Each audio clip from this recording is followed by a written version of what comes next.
So now let's see how we can work around with the navigation part inside a Prezi Video. So in the blue area right here, if you have a webcam plugged in, then you will see yourself. And over here on the right hand side, you can see the content right here. If you want to hide around the content, you can click on this option right here and you will just see your video. If I were to turn it on, you will see the content right here. You can click on the slides on the right hand side to actually navigate around, and you can see that you can move back and forth according to how you like it.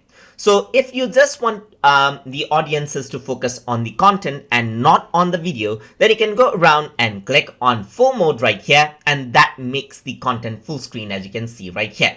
And you can go around and click on different slides right here, and only the content will be focused on. And if you want to get back the video again, then you can click on the floating mode again, and then you will get your video on the back and you will get the content over here on the right side, as you can see. And the transition, as you can see, is very, very smooth right here. And you can also hide around the content right here. And once you do that, what happens is that you get back to the video again.